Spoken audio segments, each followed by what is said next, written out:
Hey everybody, Robert from Black Belt Gaming. Welcome back to the podcast. I'm continuing my read through of Dragonslayer, the role-playing game. This is the mix of basic Dungeons and Dragons with some of the races and classes and magical items and monsters from first edition. Very similar to the way I grew up playing. So today, we're going to head into character races. Again, I'll be reading from certain passages, paraphrasing others, providing some comments and opinions here and there. And of course, actually skipping some parts because I want you to get the book. Character races. We have humans and demi-humans. I mentioned in my last recording that we've got sort of the standard races from Advanced Dungeons & Dragons First Edition. Elves, halflings, half-orcs, dwarves, humans, gnomes, and half-elves. But there is an addition in this game, and that's the Cyclopsmen. So we'll be covering. I don't think we can get through all of the races, so we'll take as many as we can today. Just a note, on page 12, there's just some amazing art here. I really, really love the art in this book. It's got such a first edition feel to it. I really, really like it. And so there is a black and white drawing here of the different races. They're sort of standing together and facing you, and it's very similar to, I mean, it's actually a better drawing, but just a very cool drawing that reminds me of the first edition AD&D Player's Handbook. So let's see what it says about races and see if there's any information about the qualifying. Races consist of two groups, humans, demi-humans. The ability scores generated in the previous section must meet or exceed the minimum requirements for each race. All right, so you have to meet them or exceed. So that answers my question. I was wondering if you were like 1 point shy of having the constitution you needed to have to be a certain race, but that race gave you a +1 to constitution. I was wondering if you could still take it and then you would have the minimum. But it sounds like by the book, you need to have the minimum before you choose the race. Well, I probably would have ruled otherwise, but that's what the book says. Humans have no minimum ability score requirements, but the other demi-humans do. And racial bonuses may not lower an ability score below 3 or above 18. So let's get into it. First one is human. No score requirements, no modifiers, and you can be of any class and any level. So just to give you a heads up, there are level limitations in this game, just as there was with Basic and AD&D back in the day.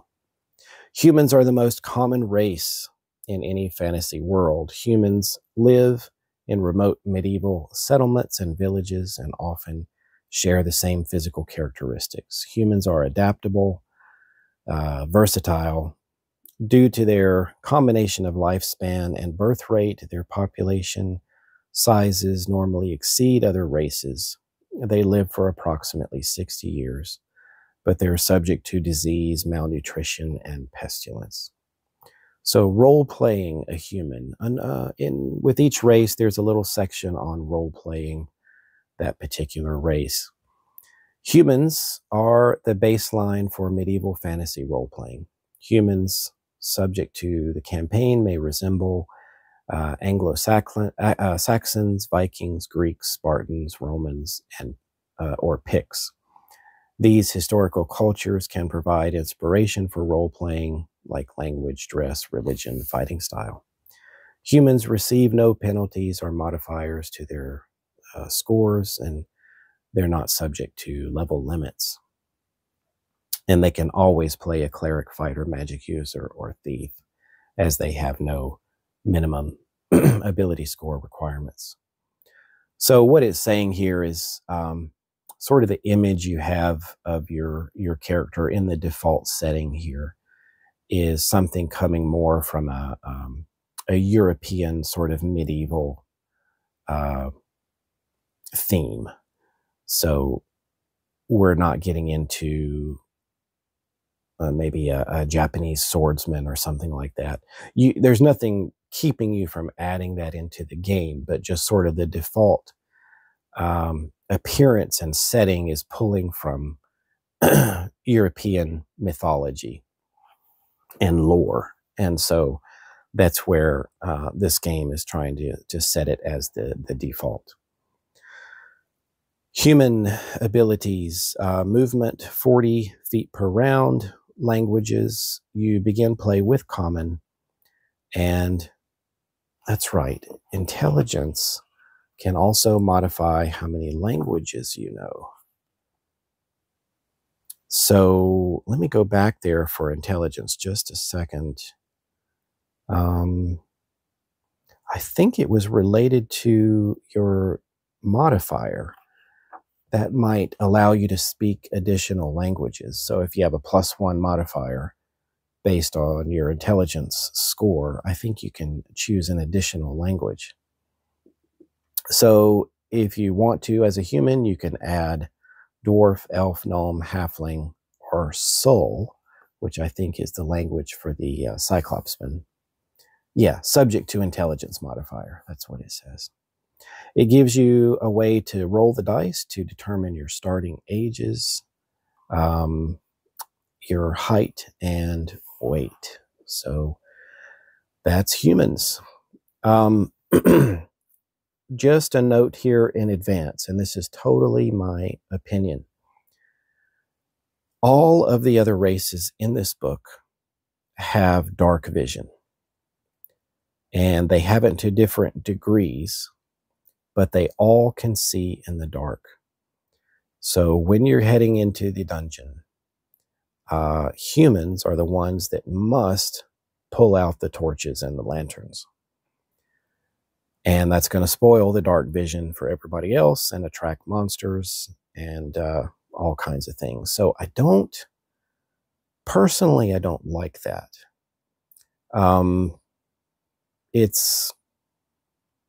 I kind of like the way Castles and Crusades does it, where you have different levels, truly different levels of dark vision, where there's only a race or two that can actually see in total darkness. The others can see kind of when it's dark outside, but not in a cave or in a dungeon somewhere. Or they might be able to see as the sun's going down, and humans struggle a bit more to see, but they might be able to see just a little bit better in the moonlight.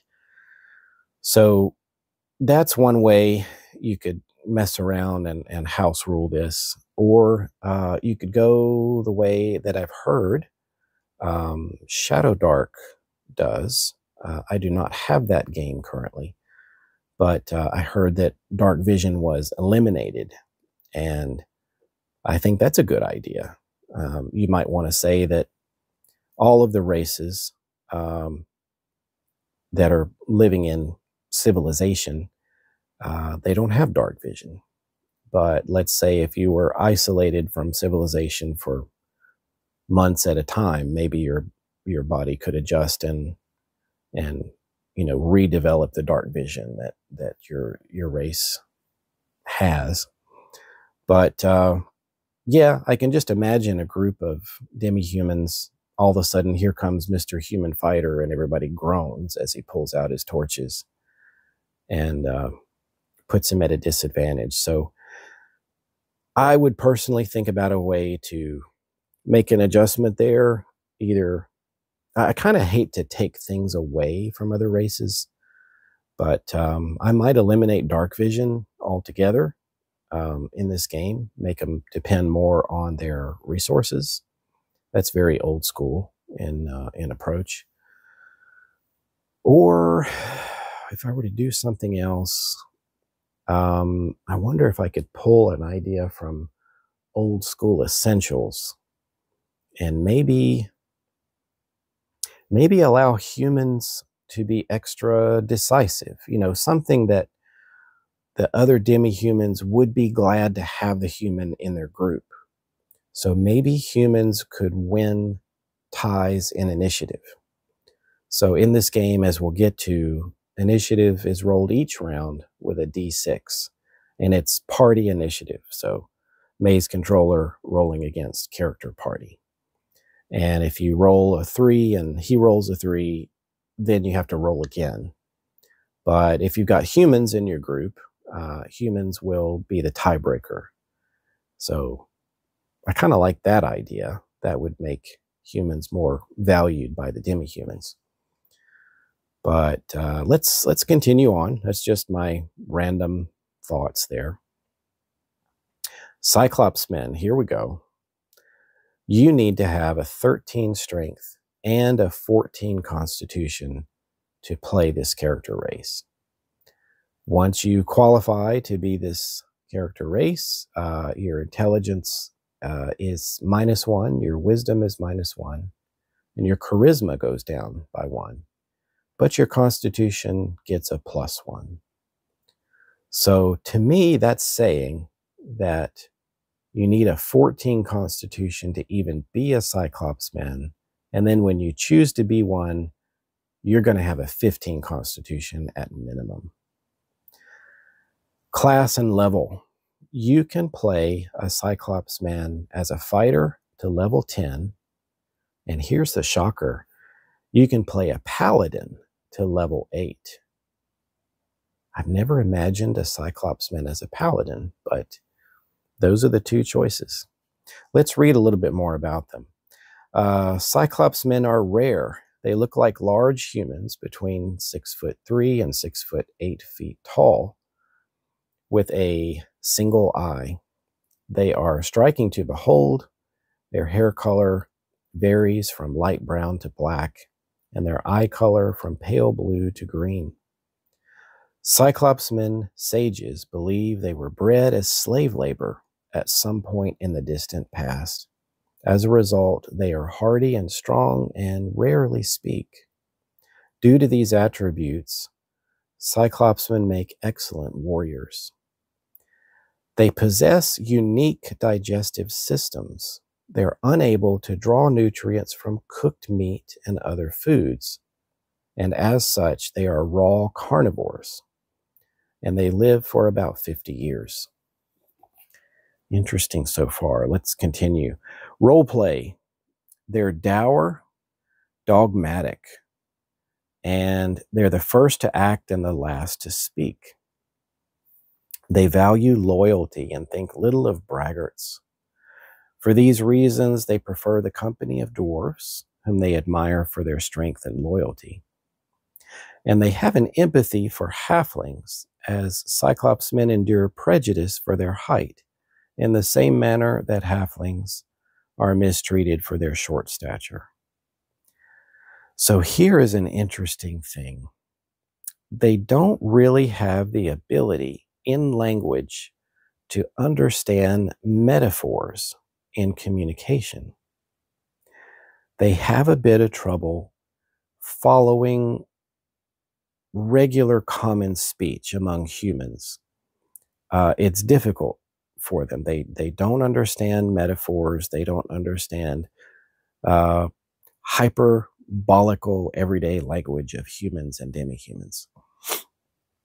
As a result, Cyclopsmen interpret common vernacular as slang, literally, leading to difficulty in basic communication.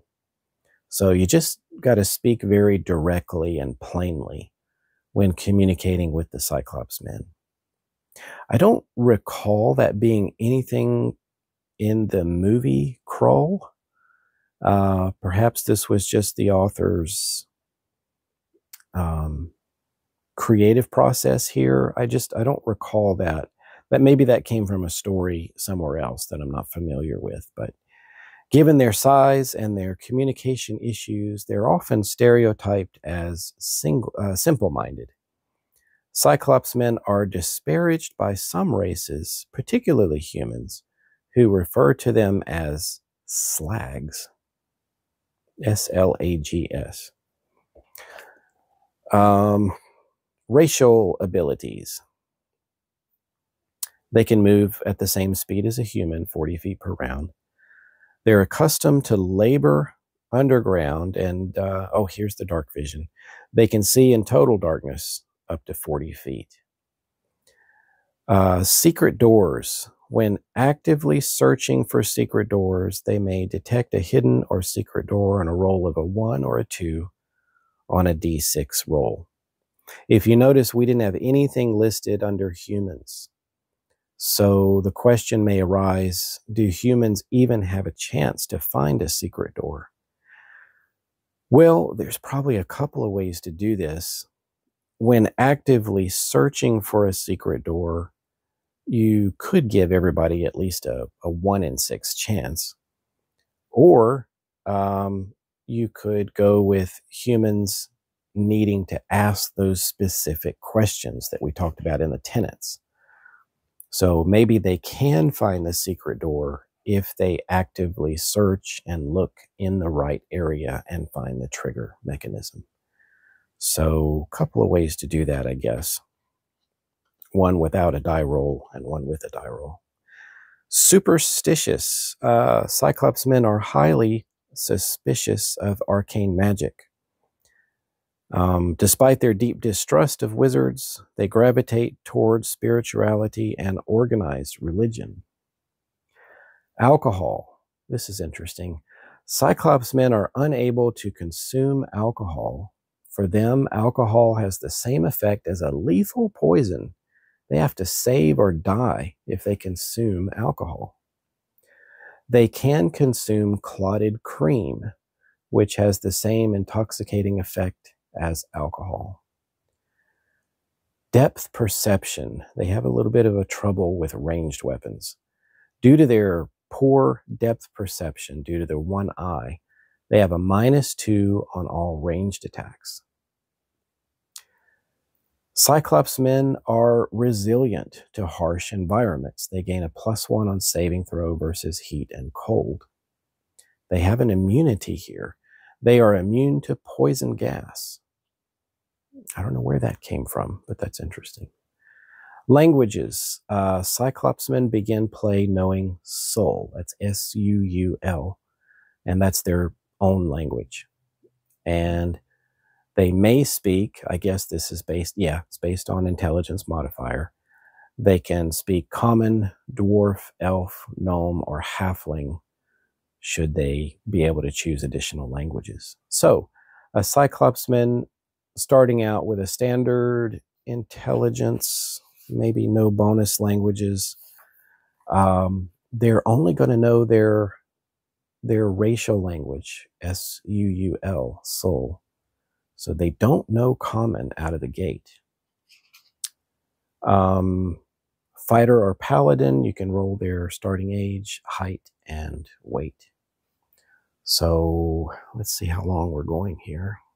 I think I better stop there. So we've got an interesting human and Cyclopsmen. We'll pick it up with the dwarf next time.